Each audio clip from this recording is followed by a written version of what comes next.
"We didn't order for your kids," my mom said, sliding them napkins while my sister's daughters unwrapped their $65 pasta and dessert boxes at the family reunion. Her husband added, "Be grateful they were invited." Just whispered, "Copy that."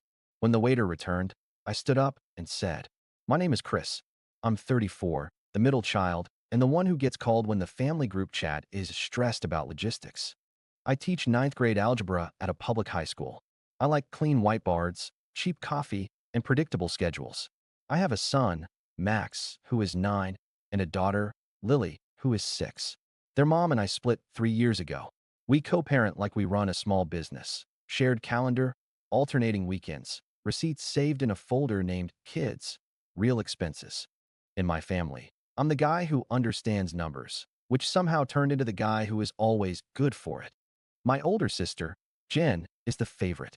She has 2 girls, a shiny SUV, and an Instagram where every caption ends with grateful.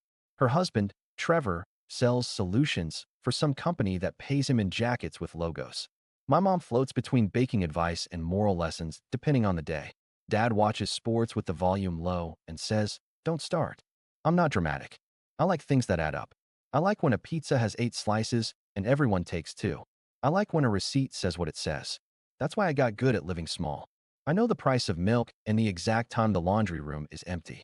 The kids and I make pancakes on Sundays and pretend they're math problems. If Dad flips 3 pancakes per minute, how many pancakes before Lily starts eating the chocolate chips from the bowl? Family reunions used to be at my grandparents' house. Plastic tablecloths, deviled eggs, and aunt crying in the driveway. This year, Mom booked a restaurant for comfort because Grandpa's knees are bad and because she wants the kind of pictures where everyone looks like they taste old money. She sent the invite with a PDF agenda. Arrive 5:45, group photo 6:10, dinner 6:30, cake 7:20. Smart casual. Children welcome. There was a line about family style to prevent overordering and a winky emoji. I dressed like a teacher who's trying too hard to look like he's not a teacher. Clean shirt, the one belt that isn't peeling. Max wore a dinosaur t-shirt under a sweater because he said the sweater was for tricking people, and Lily wanted her sparkly shoes because restaurants like sparkle. We brought crayons and a bag of apple slices. I told them we were meeting the cousins, and there would be bread.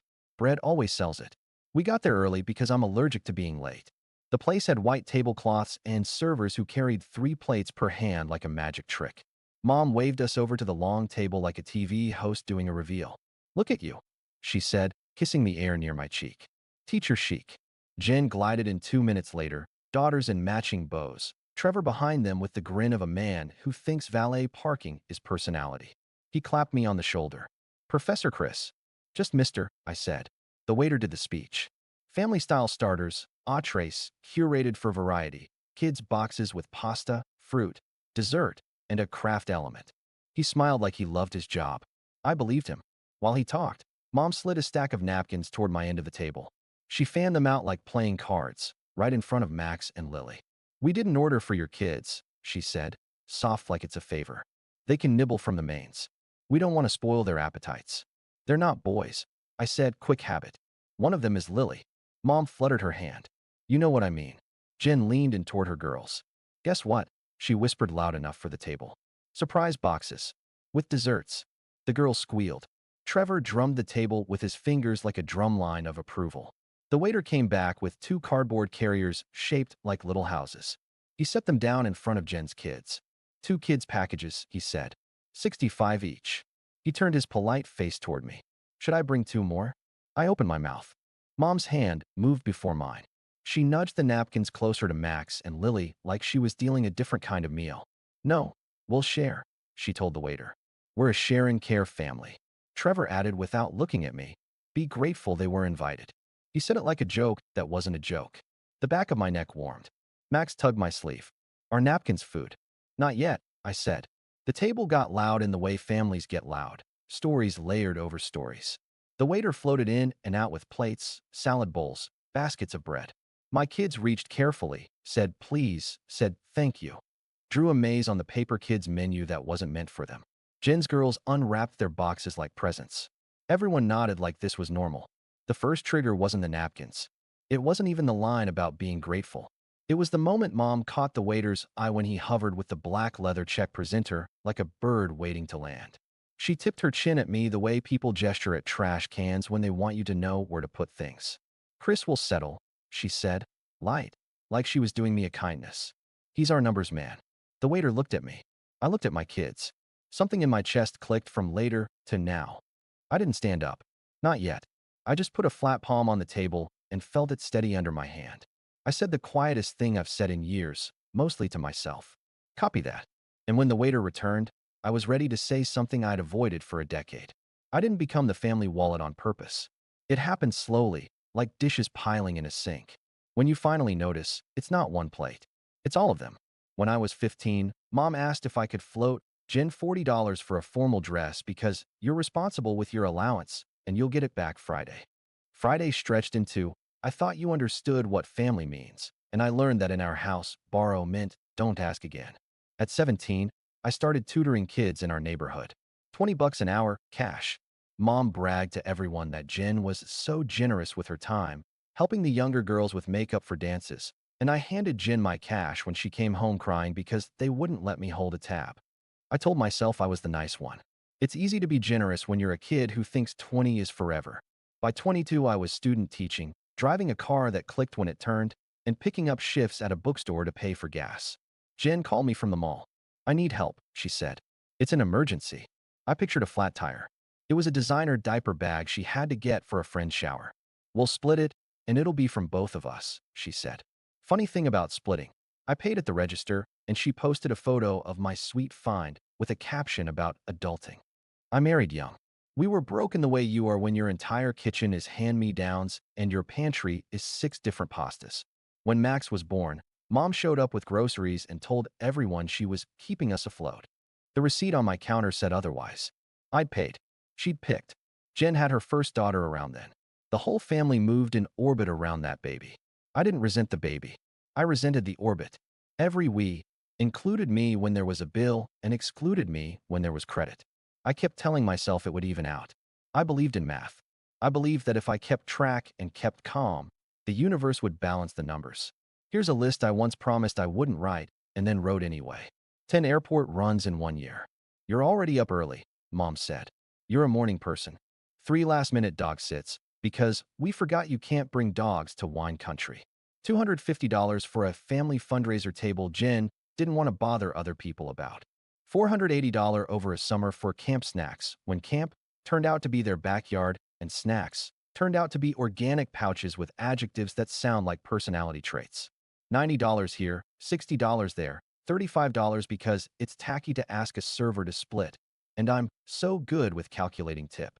The asks got smarter, less obvious, less traceable. Can you just grab it?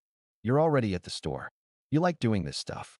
I became the person who likes to cover things. The divorce didn't help. It made me a softer target. People see a single dad and assume he's collecting handouts or that he owes gratitude for being included. I talk less at gatherings. I kept Max and Lily close. I cut coupons from an app and made extra rice and called it Crispy Rice Night, so it sounded like a choice. Numbers still held me up. I could open my bank app and see that I wasn't crazy. I could scroll through charges and name every dollar. Then there was Trevor. He arrived in the family like a seminar about value. He uses words like leverage and asset and cost center. The first time I asked him to watch Max for an hour while I ran to school to fix a projector the principal swore was life or death. He said yes, and then texted me the next day. No stress either way. Shoot me $40 when you can. I thought it was a joke. It wasn't. He sent a Venmo request with a handshake emoji. The note said, time is value. Mom defended him. He's just organized, she said. You could learn a thing or two. It takes guts to ask for what you're worth. It also takes guts to be family without invoices, I said. She sighed like I was the slow student. You're always so literal. I teach equations. Being literal is my job. When Mom announced the reunion dinner, I watched the words she chose. Adults $70, kids $65. But let's not get fussy. Family style makes it simpler. She added, we'll do boxes for the girls because they're picky. And then, almost as an afterthought, Chris, bring crayons for your two. I asked if I should order boxes for Max and Lily. Let's see how they do with the mains, she wrote. We don't want extra charges. A week before the dinner, Trevor sent me a friendly reminder request for $18.72 labeled apps from last time. Your share. Last time was a barbecue at my parents' place where the apps were chips and salsa from a bulk store purchased by me. I didn't pay. I also didn't fight. I told myself I'd make the line at the restaurant, calmly, like a person reviewing a proof. No yelling, no lecture, no math lesson, just a simple sentence. Meanwhile, the small humiliations kept their drip. Max asked why his cousins have restaurant boxes sometimes, and he doesn't. I said, we do family style. And he said, is family style when you don't get your own? Lily asked if napkins are just very flat bread. I laughed because if I didn't laugh, I'd throw. The day of the reunion, I packed the kids' bag like a field medic. Apples, crayons, stickers, the emergency granola bar that tastes like sawdust but saves a meltdown. I dressed us like we were trying to disappear in a nice place. I told myself, again, one sentence. You can say one sentence. We walked in. Napkins slid. Be grateful. Boxes unwrapped. The waiter's eyes flicked to me for direction like I was the sane adult in a play about people pretending money was feelings. And Mom said it. Chris will settle. My hands didn't shake. My voice didn't rise. The math finally balanced in my head. Years of small bills against one small boundary. I waited for the waiter to come back, and I decided to put the check where it belongs. The room didn't change noise. It changed pressure. You could feel everyone's attention lean without their eyes moving. When the waiter returned with that black folder tucked under his arm, I stood up so he could hear me cleanly. Not dramatic. Just enough to not be another whisper at the table. Can you split the bill by who got served? I asked. He blinked, then nodded like a man who has been waiting his whole shift for someone to say a normal sentence. Mom laughed in that bright way people laugh when they need witnesses. Oh, Christopher, it's one bill. We always do one bill. Aunt Karen chimed in. We trust you. You're the math teacher. Trevor leaned back, arm over the chair like a king in a discount painting. Buddy, don't be that guy. I pointed gently with an open hand toward the kids. 2 kids' boxes were served at that end. I said. Max and Lily weren't served those. We shared the mains. We'll pay for what we ate. Jen's smile thinned. Chris, this is tacky. It's accurate, I said. Mom's mouth made a small O like a fish discovering glass. This family doesn't nickel and dime. This family has been nickel and diming me for a long time, I said. Calm. Each word a small block you could stack. I'm done with that. The waiter hovered like a careful bird. I can itemize, he said. No problem. Don't you dare, Mom told him, cheerful poison. We're together. Please do, I told him. By what was actually served. He looked between us the way a person looks at 2 roads and chooses the one with streetlights. Yes, sir, he said to me and disappeared. A quiet folded over the table like a perfectly ironed napkin. Jen whispered to Trevor, not that quietly. He's making a scene over pasta. Trevor, still leaning, gave me the smirk he saves for teachable moments. Look, man, last month we washed your kids so you could run your emergency to school. Did I send a Venmo? Sure, but it's all family. It evens out. You sent an invoice for watching your nieces and nephew, I said. You also ate my Doritos and took my last Gatorade. A few cousins laughed into their water. Mom tried to pivot. Chris, be grateful you were invited. There it was. The line. I looked at her, then at Max and Lily, who were both coloring a cat that looked like a potato. Stop saying that to me. I said, I'm your son, not a guest. The waiter returned with 3 black folders. One in front of my parents, one in front of Jen and Trevor, one in front of me. He set them down with the care of a surgeon. I split based on the items I saw delivered, he said. 2 kids' boxes went here. He tapped near Jen's elbow. Everything else is grouped accordingly. I can adjust if needed. Jen opened her folder like it might explode. This is, she started. 198? For pasta and, Trevor, why does it say 65 twice? Trevor squinted like numbers were an offense. Kids' packages, he said. It says so right there. Mom opened hers. 224. She stared at the sheet like it had insulted her. We hardly ate. Dad coughed into his napkin and looked at me like I was an umpire. I opened mine. 39 before tip. 2 sodas, a plate the kids actually ate, and a side of vegetables they ignored. I slid my card in and closed the folder. Mom's voice sharpened. Put that away. No, I said. You're embarrassing yourself, she said. I'm not embarrassed, I said. I'm correcting bad math. Aunt Karen tried to lighten it. It's just dinner, honey. It's not, I said. It's a pattern. Jen's cheeks went bright. You're punishing my kids. My kids were given napkins, I said. They're fine. Trevor leaned forward, elbows on the table, the we're having a man talk pose. This is petty. This isn't about revenge, I said, steady. This is about closure. I'm done being the person you assume will pay because I know what 8 times 15% is. The waiter took my card with a small nod like two people sharing a joke no one else gets. He moved to Jen. She slid her card in with a shaky inhale. Trevor added his with the flourish of someone who thought the flourish counted as money. Mom didn't move. Your father and I, she started. We'll pay for what you ate, I said. Like everyone. She stared at me. I didn't look away. I love my mother. I also love my kids. Loving both at the same time just means saying no to one of them sometimes. When the waiter left, Max whispered, "Did we do something wrong?" "No, buddy," I said. "We're doing something right." No one wanted cake anymore. The group photo slot at 6:10 ghosted past us. People gathered coats like shields. The cousins kept their eyes on their shoes.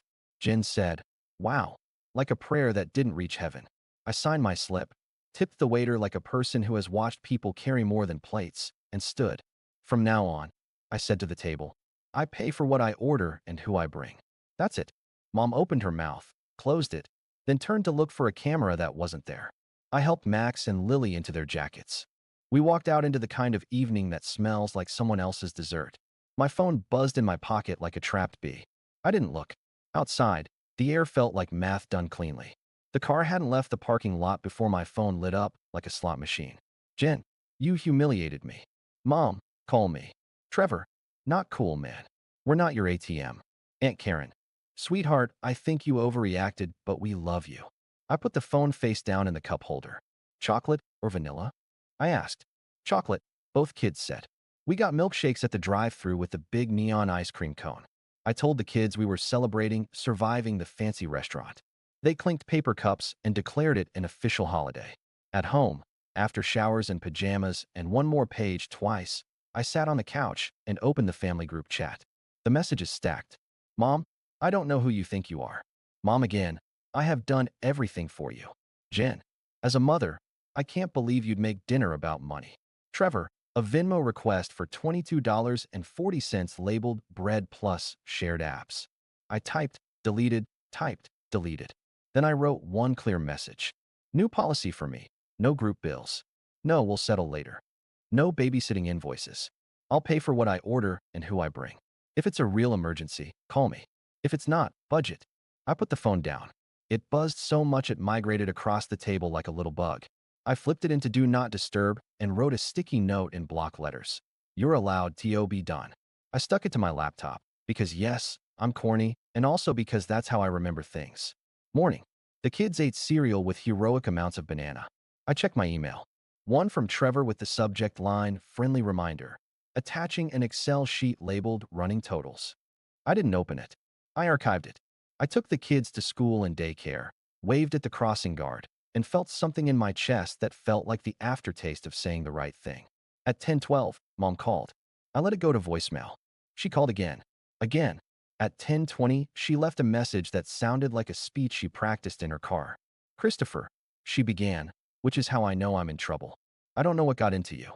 You made me look like a fool in front of my own mother. Your sister is devastated. Trevor is hurt. Be the bigger person. Apologize and I will forgive you." I listened to it twice and heard the line in the middle where she said she would forgive me. I didn't think I needed forgiveness for asking to pay my own bill. At lunch, I microwaved leftover chili in the math department lounge and told myself not to check my phone.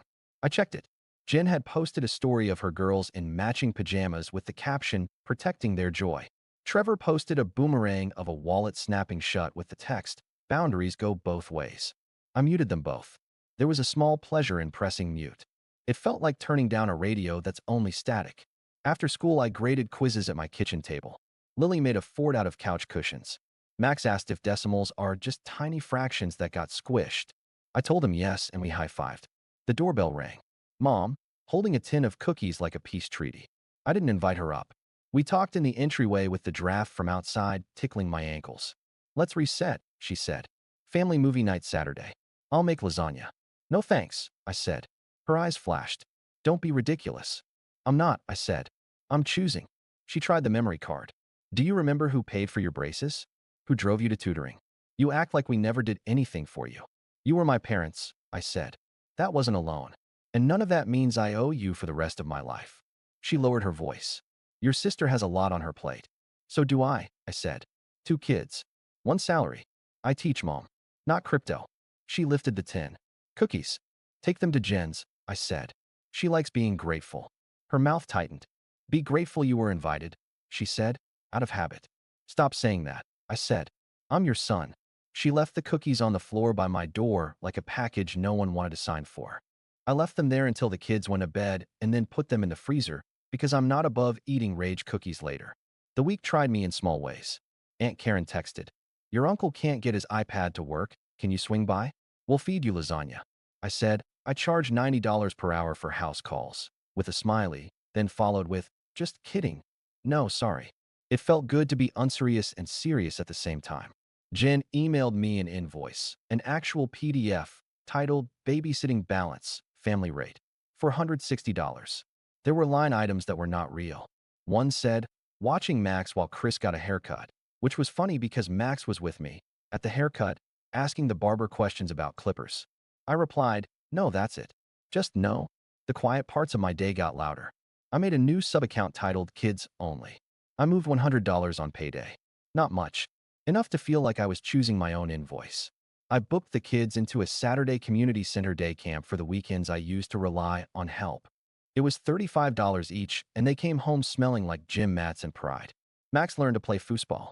Lily learned that whistles are very loud. Mom texted pictures of lasagna from movie night like the food itself would lure us. We missed you, she wrote. It's not the same without your giant bowls. I stared at the photo and thought of my grandmother's mixing bowls that she gave me last year. They've lived at Mom's house since because she said she'd keep them safe. I texted back, please send Grandma's bowls home with me next time you're by. She sent a thumbs up. No words. On Thursday, Grandpa called. He's quiet, but he doesn't pretend. You okay? He asked. I am, I said. Good, he said. Your grandmother says you were right. About what? About the waiter, he said. I laughed. Friday after school, I asked the kids what they wanted for dinner. Breakfast, Lily said. We made pancakes for dinner, measured flour like a lab experiment, and did fractions with measuring cups. Max poured the batter in the shape of the number 8 and yelled, infinite pancakes. We ate at the table with the good napkins I bought on sale years ago, the ones we use when we feel fancy. No one sent me a bill for using them. The family chat slowed to a simmer and then to a weird, polite quiet. People asked if I was coming to things for the first time, like I had a choice. I said no a lot. I said yes to things that didn't require a wallet. I walked the kids to the park on Sunday mornings instead of driving across town for brunch where the kids' menu is $14 for a dry waffle and a sticker. A small package appeared on my doormat a week later, no note. Inside, wrapped in crinkled tissue paper that smelled like Mom's spice cabinet, were my grandmother's bowls. I washed them and made popcorn in them that night. The kids said the bowls were too big for popcorn, which means they were perfect. Not everything was easy. Jen sent me a midnight text one night. Are we good? The kind of text that isn't a question, it's a trap. I typed, pay your bills. Don't send me invoices for being an uncle. Don't expect napkins to be meals for my kids. I deleted it. I typed, we can be if you stop expecting me to be your budget. I sent that one. She responded with a single word, wow. I let it float there. The next morning, I took the kids to school and thought about how weird it is that the world doesn't blow up when you set one boundary. I'd been bracing for a storm. Turns out the storm was mostly a group chat and some awkward silence at a table we don't own. Saturday, we went to the library. Max checked out a book about bugs. Lily checked out a book about a bunny that learns to say no. At bedtime, Lily asked, is no a mean word? It's a true word, I said. It makes room for the yes you want. She nodded like that was dessert.